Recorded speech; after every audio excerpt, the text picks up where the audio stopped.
Chapter 10. The Rogue Bludger.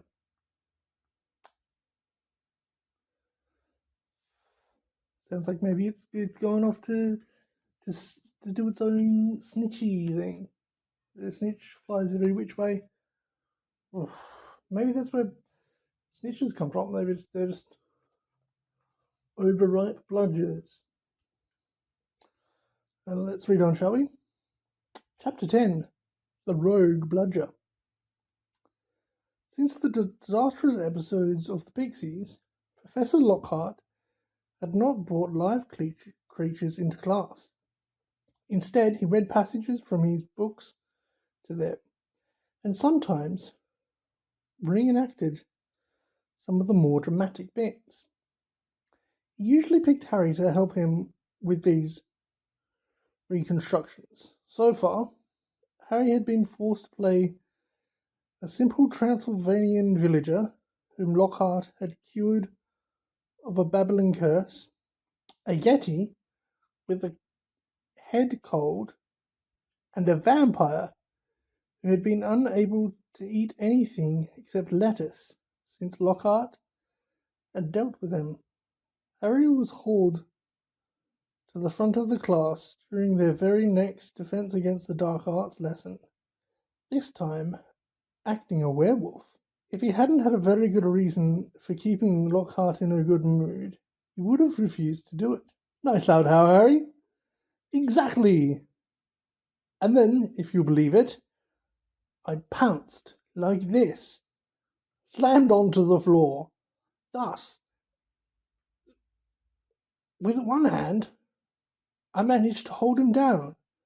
With my other, I put my wand to his throat, and I screwed up my remaining strength and performed the immensely complex Amorphous charm. He let out a piteous moan. Go on, Harry. Higher than that. Good. The fur vanished, the fangs shake, and he turned back into a man. Simple yet effective, and another village will remember me forever as the hero who delivered them from the monthly terror of werewolf attacks. The bell rang, and Lockhart got to his feet. Homework: compose a poem about the defeat of the Wagga Wagga werewolf. Signed copies of Magical Me to the author of the best one. The class began to leave. Harry returned to the back of the room where Ron and Hermione were waiting. Ready? Harry muttered. Wait till everyone's gone, said Hermione nervously. All right. She approached Lockhart's desk, a piece of paper clutched tight in her hand. Harry and Ron right behind her. Professor Lockhart? Hermione stammered. I wanted to get this book out of the library, just for background reading. She held out the piece of paper, her hand shaking slightly. But the thing is, it's in the restricted section of the library, so I needed a teacher to sign for it. I'm sure it'd help me understand what you say about gaddling with the ghouls, about slow attacking venoms. Gaddling with the ghouls, said Lockhart, taking the note from Hermione and smiling wildly at her. Possibly my very favourite book. You enjoyed it? Oh, yes, said Hermione eagerly. So clever. The way you trapped that last one with the tea strainer? Well, I'm sure no one will mind me giving the best student in the year a little extra help, said Lockhart warmly, and he pulled an enormous peacock quill. Yes, nice, isn't it? He said, misreading the revolted look on Ron's face. I usually save it for book signings. He scrawled an enormous loopy signature on the note and handed it back to Hermione. So, Harry, said Lockhart, while Hermione folded the note with fumbling fingers and slipped it back into her bag. Tomorrow's the first Quidditch match of the season, I believe. Gryffindor against Slytherin, is it not? I hear you're a useful player. I was a seeker too. I was asked to try for the national squad, but prefer to dedicate my life to the eradication of dark forces. Still, if you ever feel the need for a private training, don't hesitate to ask. Always happy to pass on my expertise to less able players. Harry made an indistinct noise in his throat and then hurried off to Ron and Hermione. I don't believe it, he said, and the three of them examined their signature on the note. Didn't even look at the book we wanted, because he's a brainless git, said Ron. But who cares? We got all we needed. It's not a brainless git, said Hermione shrilly, as they half ran towards the library. Just because he said you were the best student in the year. They dropped their voices as they entered the muffled stillness of the library. Madame Pince, the librarian, was a thin, irritable woman who looked like an underfed vulture. Most opponent potions, he repeated suspiciously, trying to take the note from Hermione, but Hermione wouldn't let it go. I was wondering if I could keep it, she said breathlessly. Oh, come on, said Ron, wrenching it from her grasp and thrusting it to Madame Pince. I'll get you another autograph. Lockhart will sign anything if it stands still long enough. Madame Pince held the note up to the light, as though determined to detect forgery, but it passed the test. She stalked away between the lofty shelves and returned several minutes later, carrying a large, mouldy-looking book. Hermione put it carefully into her bag and then left, trying not to walk too quickly or look too guilty. 5 minutes later, they were barricaded in Moaning Myrtle's out-of-order bathroom once again. Hermione had overridden Ron's objections by pointing out that it was the last place anyone in their right minds would go, so they were guaranteed some privacy.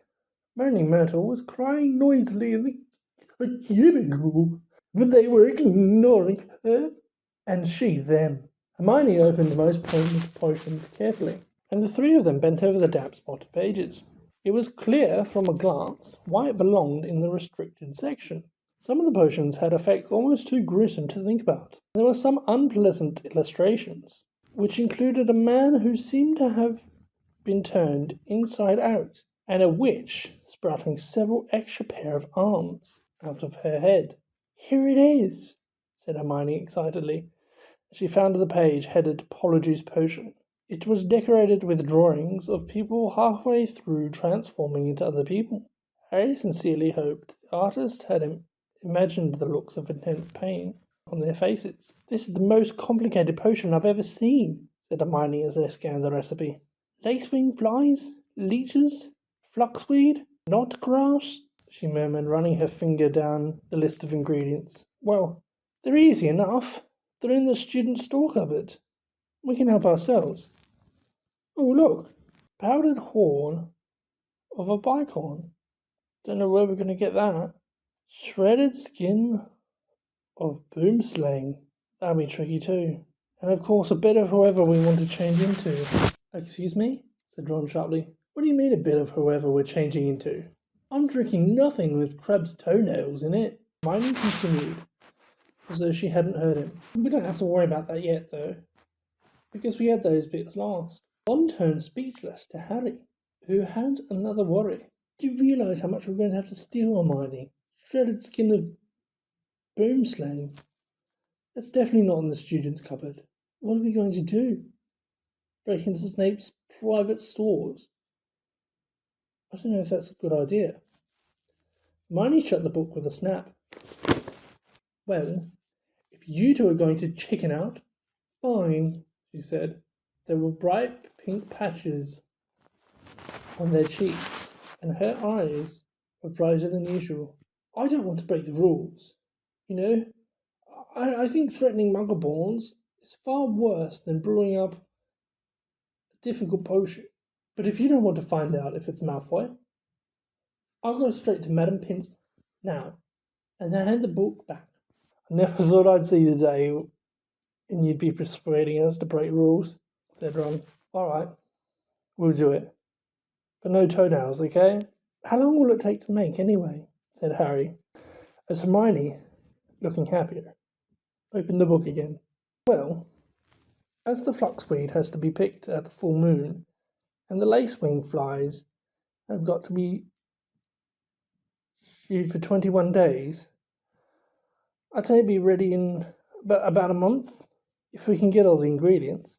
A month, said Ron. Malfoy could have attacked half the muggle pawns in the school by then. But Hermione's eyes narrowed dangerously again, and he added swiftly, but it's the best plan we've got, so full steam ahead, I say. However, while Hermione was checking the coast was clear to leave the bathroom, Ron muttered to Harry, "Be a lot less hassle if you just knock Malfoy off his broom tomorrow." Harry woke early on Saturday morning and lay for a while thinking about the coming Quidditch match. He was nervous, mainly at the thought of what Wood would say if Gryffindor lost, but also the idea of having to face the team mounted on the fastest racing brooms called goodbye. He had never wanted to beat Slytherin so badly. After an hour of lying there with his insides churning, he got up, dressed, and went down to breakfast early, where he found the rest of the Gryffindor team huddled at the long empty table, all looking uptight, not speaking much. As 11 o'clock approached, the whole school started to make its way down to the Quidditch Stadium. It was a muggy sort of day, with a hint of thunder in the air. Ron and Hermione came hurrying over to wish Harry good luck as he entered the changing rooms. The team pulled on their scarlet Gryffindor robes, then sat down to listen to Wood's usual pre-match pep talk. "Slytherin have a better brooms than us," he began. "No point denying it. But we got better people on our brooms. We've trained harder than they have. We've been flying in all weathers. And we're going to make them rue the day they let the little slime, Malfoy, buy his way onto their team." Chest heaving with emotion, Wood turned to Harry. "It'll be down to you, Harry, to show them that a seeker has to have something more than a rich father to get that snitch before Malfoy, or die trying, Harry. Because we got to win today. We got to." "So no pressure, Harry," said Fred, winking at him. As they walked onto the pitch, a roar of noise greeted them. Mainly cheers, because Ravenclaw and Hufflepuff were anxious to see Slytherin beaten.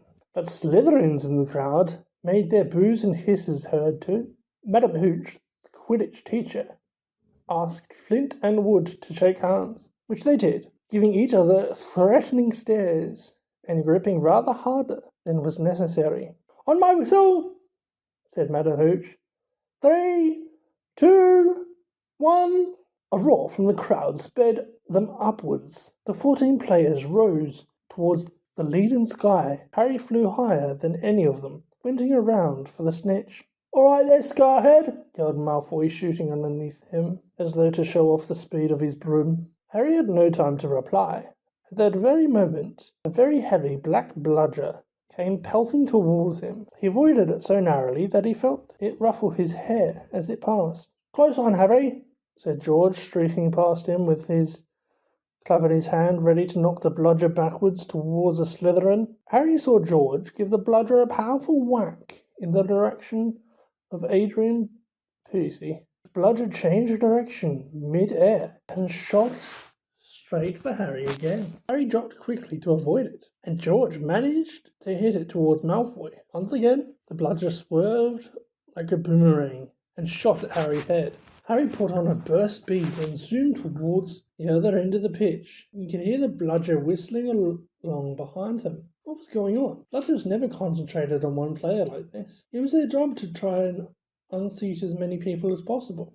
Fred Weasley was waiting for the bludger at the other end. Harry ducked as Fred swung the bludger with all his might. The bludger was knocked, of course. "That's done it!" Fred yelled happily, but he was wrong. As though it was magnetically attracted towards Harry, the bludger pelted after him once more, and Harry was forced to fly off at full speed. It had started to rain. Harry felt heavy drops fall onto his face, splattering onto his glasses. He didn't have a clue what was going on in the rest of the game, until he heard Lee Jordan, who was the commentator, say, "Slytherin leads 60 points to 0. Slytherin's superior brooms were clearly doing their jobs. And meanwhile, the mad bludger was doing all it could to knock Harry out of the air. Fred and George were now flying so close to him on either side that Harry could see nothing at all except their flailing arms and had no chance to look at the snitch, let alone catch it. "Someone's tampered with his bludger," Fred grunted, swinging his bat with all his might at it as it launched a new attack on Harry.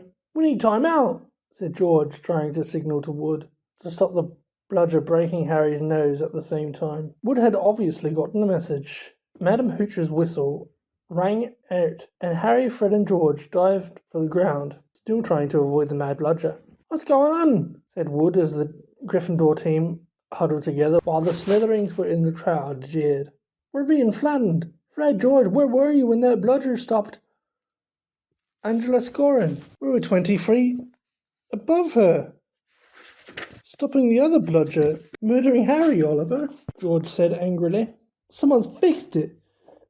It won't leave Harry alone. It hasn't gone for anyone else all game. The Slytherins must have done something to it. But the bludgers have been locked in Madam Hoocher's office since our last practice. There was nothing wrong with them then," said Wood anxiously. Madam Hooch was walking towards them. Over her shoulder, Harry could see the Slytherin team jeering and pointing at his direction. "Listen," said Harry as she came nearer and nearer. "With you two flying around me all the time, the only way I'm going to catch the snitch if it flies up my sleeve," said Harry. "Go back to the rest of the team and let me deal with the rogue one." "Don't be fake. We'll take your head off." Wood was looking from Harry to the Weasleys. "Oliver, this is mad," said Alicia Spinnet angrily. "You can't let Harry deal with that thing on his own. Let's ask for an inquiry." "If we stop now, we'll have to forfeit the match," said Harry. "We're not losing to Slytherin just because of a mad bludger. Come on. Oliver, tell them to leave me alone." "This is all your fault," George said angrily to Wood. "Get the snitch or die trying." Stupid thing to yell at him. Madam Hooch had joined them. "Ready to resume play?" she asked Wood. Wood looked at the determined look on Harry's face. "All right," he said. "Fred, George, you heard Harry. Leave him alone and he'll deal with the bludger on his own." The rain was falling more heavily now. On Madam Hooch's whistle, Harry kicked hard into the air and heard the telltale whoosh of the bludger behind him. Higher and higher Harry climbed. He looped and swooped and spiraled, zigzagged and rolled. Slightly dizzy, he nevertheless kept his eyes wide open. Rain was speckling his glasses and ran up to his nostrils as he hung upside down, avoiding another fierce dive from the bludger. He could hear laughter from the crowd. He knew he must look very stupid. But the rogue bludger was heavy, and he couldn't change direction as quickly as he could. He began a kind of roller coaster ride around the edges of the stadium, squinting through the silver sheets of rain to the Gryffindor goalpost. But Adrian Pusey was trying to get past Wood. Whistling in Harry's ear told him the bludger had just missed him again, and he turned right over and sped in the opposite direction. "Training for the ballet, Potter!" yelled Malfoy as Harry was forced to do a stupid kind of twirl mid-air to dodge the bludger. Off Harry fled, the bludger trailing a meter behind him. And then, leering back at Malfoy in hatred, he saw it. The golden snitch. It was hovering centimeters above Malfoy's left ear, and Malfoy, busy laughing at Harry, hadn't seen it. For an agonizing moment, Harry hung in mid-air, not daring to speed towards Malfoy in case he looked up and saw the snitch. Wham! He had stayed still a second too long. The bludger hit him at last, smashed into his elbow, and Harry felt his arm break. Dimly dazed by the searing pain in his arm, he slid sideways on his rain-drenched broom. One knee groped over it, his right arm dangling useless at his side. The bludger came pelting back for a second attack, this time aiming at his face. Harry swerved out of the way, one idea firmly lodged into his numb brain. Get to Malfoy! Through a haze of rain and pain, he dived for the shimmering, sneering, and saw its eyes widen with fear. Malfoy thought Harry was attacking him. What the? he gasped, carrying out of Harry's way. Harry took his remaining hand off his broom and made a wild snatch. He felt his fingers close on the cold snitch, but was now gripping the broom with his legs, and there was a yell from the crowd below as he headed straight for the ground, trying hard not to pass out. With a splattering thud, he hit the mud and rolled off his broom, his arm hanging at a very strange angle. Riddled with pain, he heard, as though from a distance, a good deal of whistling and shouting. He focused on the snitch clutched in his hand. "Ah!" he said vaguely. "We've won!" And he fainted. He came round, rain falling down his face, still lying on the pitch, with someone leaning over him. He saw a glittering of teeth. "Oh no, not you," he said. "Doesn't know what he's saying," said Lockhart loudly to the anxious crowd of Gryffindors pressing around him. "Not to worry, Harry. I'm about to fix your arm." "No," said Harry. I'll keep it like this, thanks." He tried to sit up, but the pain was terrible. He heard a familiar clicking noise nearby. "I don't want a photo of this, Cullen," he said loudly. "Lie back, Harry," said Lockhart soothingly. "It's a simple charm. I've used it countless times." "Why can't I just go to the hospital wing?" he said through clenched teeth. "You should really, Professor," said a muddy Wood, who couldn't help grinning even though his seeker was injured. "Great capture, Harry. Really spectacular. Your best yet, I'd say." Through the thicket of legs around him, Harry spotted Fred and George Weasley wrestling the Rogue Bludger into a box. It was still putting up a terrific fight. "Stand back," said Lockhart, who was rolling up his jaded green sleeves.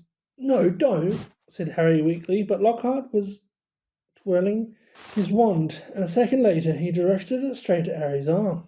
A strange, unpleasant sensation started at Harry's shoulder and spread all the way down his fingertips. It felt as though his arm was being deflated. He didn't dare look at what was happening.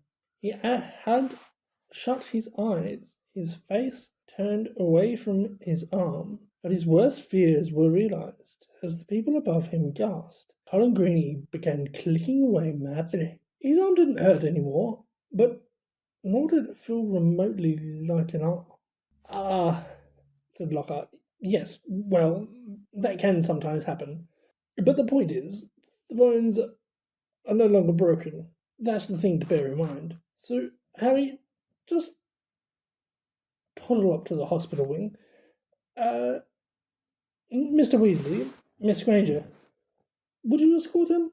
And Madame Pomfrey will be able to tidy you up a bit." As Harry got to his feet, he felt strangely lopsided. Taking a deep breath as he looked down at his right side, what he saw nearly made him pass out again. Poking out of his robes was what looked like a thick, flesh-coloured rubber glove. He tried to move his fingers. Nothing happened. Lockhart hadn't mended Harry's bones. He had removed them. "Madame Pomfrey wasn't at all pleased. You should have come straight to me," she raged, holding up the sad, limp remainder of what, half an hour before, had been a working arm. "I can mend bones in a second, but growing them back, you will be able to, won't you?" said Harry desperately. "I'll be able to, certainly. But it'll be painful," said Madame Pomfrey grimly, throwing Harry a pair of pajamas. "You'll have to stay the night." Hermione waited outside the curtain drawn around Harry's bed while Ron helped himself into his pajamas. It took a while to stuff the rubbery, boneless arm into a sleeve. "Can you stick up for Lockhart now, Hermione, eh?" Ron called through the curtain as he pulled Harry's limp fingers through the cuff. If Harry had wanted a deboning, he would have asked. "Anyone can make a mistake," said Hermione. "And it doesn't hurt any more, does it, Harry?" "No," said Harry, "but it doesn't do anything else either." As he swung himself onto the bed, his arm flapped pointlessly. Hermione and Madame Pomfrey came around the curtain. Madame Pomfrey was holding a large bottle of something labelled Skelegro. "You're in for a rough night," she said, pouring out a steamy beakerful and handing it to him. "Regrowing bones is a nasty business." So was taking Skelegro. It burnt Harry's mouth and throat as it went down, making him cough and splutter. Still tuttering about dangerous sports and inept teachers, Madame Pomfrey retreated, leaving Ron and Hermione to help Harry gulp down some water. "We won, though," said Harry, a grin breaking across his face. "That was some catch he made." Malfoy's face?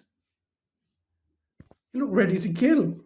"I want to know how he fixed that bludger," said Hermione darkly. "We can add that to the list of questions we'll ask him when we've taken the Apologies potion," said Harry, sinking back into his pillows. "I hope it tastes better than this stuff. If it's got bits of Slytherin in it, you've got to be joking," said Ron. The door of the hospital wing burst open at that moment. Filthy and soaking wet, the rest of the Gryffindor team had arrived to see Harry. "Unbelievable flying, Harry," said George. "I've just seen Marcus Flint yelling at Malfoy. Something about having the snitch on top of his head and not noticing. Malfoy didn't seem too happy." He had brought cakes, sweets, and bottles of pumpkin juice. They gathered around Harry's bed and were just getting started on what promised to be a good party when Madame Pomfrey came storming over, shouting, "This boy needs rest. He's got 33 bones to regrow. Out, out!" And Harry was left alone, with nothing to distract him from the stabbing pains in his limp arm. Hours and hours later, Harry woke quite suddenly in the pitch blackness, gave a small yelp of pain. His arm now felt full of large splinters. For a second he thought it was that which had woken him. Then, with a thrill of horror, he realized that someone was sponging his forehead in the dark. "Get off!" he said loudly, and then, "Dobby!" The house elves' goggling tennis ball eyes were peering at Harry through the darkness, a single tear running down his long pointed nose. "Harry Potter came back to school," he whispered miserably. "Dobby warned Harry, and Harry Potter. Ah, sir, why didn't you? Dobby, why didn't Harry Potter go back when he missed the train?" Harry heaved himself up on his pillows and pushed Dobby's sponge away. "What are you doing here? And how did you know I missed the train?" Dobby's lip trembled, and Harry was seized by sudden suspicion. "It was you," he said slowly. "You stopped the barrier from letting us through." "Yes, indeed, yes, sir," said Dobby, nodding his head vigorously, ears flapping. "Dobby hid and watched for Harry Potter and sealed the gateway, and Dobby had to iron his hands afterwards." He showed Harry 10 long bandaged fingers. "But Dobby didn't care, sir, for he thought Harry Potter was safe. And never did Dobby dream that Harry Potter would get to school another way." He was rocking backwards and forwards, shaking his ugly head. "Dobby was so shocked when he heard Harry Potter was back at Hogwarts. He let his master's dinner burn. Such a flogging Dobby never had, sir." Harry slumped back onto his pillows. "You nearly got Ron and me expelled," he said fiercely. "You better clear off before my bones come back, Dobby, or I might strangle you." Dobby smiled weakly. "Dobby is used to death threats, sir. Dobby gets them 5 times a day at home." He blew his nose on a corner of the filthy pillowcase he wore, looking so pathetic that Harry felt his anger ebb away in spite of himself. "Why do you wear that thing, Dobby?" he asked curiously. "This, sir?" said Dobby, plucking at his pillowcase. "'Tis a mark of the house elves' enslavement, sir. Dobby can only be freed if his masters present him with clothes, sir. The family is careful not to pass Dobby even a sock, sir, or he would be free to leave the house forever." Dobby mopped his bulging eyes and said suddenly, "Harry Potter must go home. Dobby thought his bludger would be enough to make Harry... Your bludger? Said Harry, anger rising once more. What do you mean, your bludger? You made that bludger try and kill me. Not kill you, sir. Never kill you, said Dobby, shocked. Dobby wants to save Harry Potter's life. Better sent home, grievously injured, than remain here, sir. Dobby only wanted Harry Potter hurt enough to be sent home. Oh, was that all? Said Harry angrily. I don't suppose you're going to tell me why you wanted me sent home in pieces. Ah, if Harry Potter only knew, Dobby groaned, more tears dripping onto his ragged pillowcase. If he knew what it means to us, to the lowly enslaved, us dregs of the magical world. Dobby remembers how it was when he must not be named was at the height of his powers, sir. We house elves were treated like vermin, sir. Of course, Dobby is still treated like that, sir, he admitted, drying his face on the pillowcase. But mostly, sir, life has improved for many kinds since you triumphed over he who must not be named. Harry Potter survived, and the Dark Lord's power was broken. It was a new dawn, sir. Harry Potter shone like a beacon of hope for those of us who thought the Dark Lord's days would never end, sir. And now at Hogwarts, terrible things are to happen, are perhaps happening already. And Dobby cannot let Harry Potter stay here, now that history is to repeat itself, now that the Chamber of Secrets is open once more. Dobby froze, horror-struck, then grabbed Harry's water jug from beside the table and cracked it over his own head, toppling out of sight. A second later, he crawled back onto the bed, cross-eyed, muttering, "Bad Dobby, very bad Dobby." So, there is a Chamber of Secrets, Harry whispered. And did you say it's been open before? Tell me, Dobby. He seized the elf's bony wrist as Dobby's hand itched towards the water jug. But I'm not Muggle-born. How can I be in danger of the chamber? Ah, sir, ask no more. Ask no more of poor Dobby, stammered the elf, his eyes huge in the dark. Dark deeds are planned in this place, but Harry Potter must not be here when they happen. Go home, Harry Potter. Go home. Harry Potter must not meddle in this, sir. 'Tis too dangerous. Who is it, Dobby? He said, keeping a firm hold on Dobby's wrist to stop him hitting himself with the water jug again. Who's opened it? Who opened it last time? Dobby can't, sir. Dobby can't. Dobby mustn't tell, squealed the elf. Go home, Harry Potter. Go home. I'm not going anywhere, said Harry fiercely. One of my best friends is Muggle-born. She'll be first in line if the chamber really has been opened. Harry Potter risks his own life for his friends? Moans Dobby in a kind of miserable ecstasy. So noble, so valiant, but he must save himself. He must. Harry Potter must not. Dobby suddenly froze, his bat ears quivering. Harry heard it too. There were footsteps coming down the passageway. Dobby must go, breathed the elf, terrified. There was a loud crack, and Harry's fists suddenly clenched on thin air. He slammed back into his bed, his eyes on the dark doorway to the hospital wing, as the footsteps drew nearer. Next moment, Dumbledore was backing into the dormitory, wearing a long woolly dressing gown and a nightcap. He was carrying one end of what looked like a statue. Professor McGonagall appeared 1 second later, carrying its feet. Together they heaved it onto the bed. Yet, Madame Pomfrey, whispered Dumbledore, and Professor McGonagall hurried past the end of Harry's bed out of sight. Harry lay quite still, pretending to be asleep.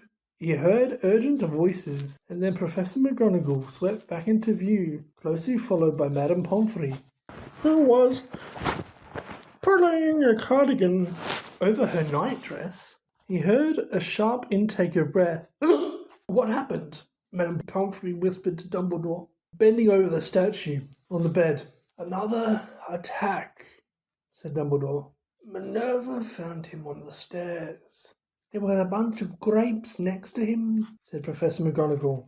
We think he was trying to sneak up here to visit Potter. Harry's stomach gave a horrible lurch. Slowly and carefully he raised himself a meter so he could look at the statue on the bed. A ray of moonlight lay across its staring face. It was Colin Creevey. His eyes were wide, and his hands were stuck up in front of him, holding his camera. Petrified? Whispered Madame Pomfrey. Yes, said Professor McGonagall. But I shudder to think, if Albus hadn't been on the way downstairs for hot chocolate, who knows what might have... The three of them stared down at Colin. Dumbledore leaned forward and prized the camera out of Colin's rigid grip. Do you think he managed to take a picture of his attacker?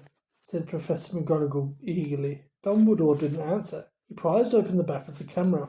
Good gracious, said Madame Pomfrey. A jet of steam had hissed out of the camera. Harry, 3 beds away, caught the acid smell of burnt plastic. Melted, said Madame Pomfrey wonderingly. What does this mean, Albus? Professor McGonagall asked urgently. Means, said Dumbledore, that the Chamber of Secrets is indeed open again. Madame Pomfrey clapped a hand on her mouth. Professor McGonagall stared at Dumbledore. But Albus, surely who? The question is not who, said Dumbledore, his eyes on Colin. The question is how. And from what Harry could see of Professor McGonagall's shadowy face, she didn't understand this any better than he did. What's with the racist undertone? Because on the one hand, you've got